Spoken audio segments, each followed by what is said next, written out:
Well, thank you, everybody. I would like to talk with you about expanding access of oral health care through teledentistry. That's what we do, and discuss how we do it, why we do it, and where we do it. So a lot about teledentistry and access to oral health care. So basically, I think the most important thing for everyone to know when I talk to telehealth companies is, I get the question, how do you do teledentistry? And I explained very carefully, teledentistry is not new. Teledentistry has been around since the telephone was first invented. And your factoid for today is Alexander Graham Bell did not invent the first telephone. It was an Italian that invented the first telephone in 1849. And as soon as there was two telephones in the world that one person could talk to another, and somebody said, "Oh, I have a toothache," and the other person could say what they could do about it, that's teledentistry. So we've been communicating on telephones since 1849. The actual first video teledentistry was done in Nebraska in 1959, where they hooked up to televisions and were actually able to broadcast from a clinic to a dentist on televisions in Nebraska. So go University of Nebraska, that was great. So this is just the timeline of teledentistry when things started happening.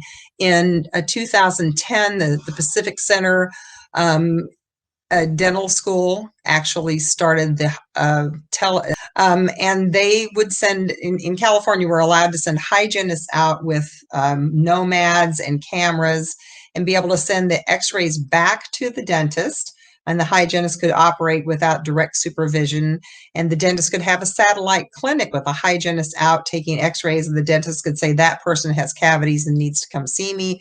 That person or child, this was done a lot of times in schools, that child is fine, just do the fluoride varnish and clean their teeth, and that child doesn't need to come see me.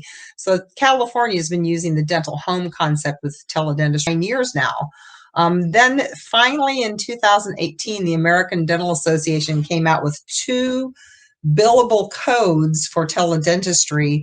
One is for synchronous, when it happens at the same time that the patient and the dentist are communicating, and one is asynchronous, and that's when x-rays are taken and they're sent to the dentist, and in the afternoon or evening, the dentist will read the x-rays and recontact the patient, or have somebody contact the patient if they need to be seen. So the synchronous and asynchronous codes came out in 2018, and I think we're going to start seeing the tipping point for teledentistry in 2018, that more and more we're going to be able to get dentists, virtual dentists, in all the places people are looking to seek help and advice from dentists that aren't in dental offices.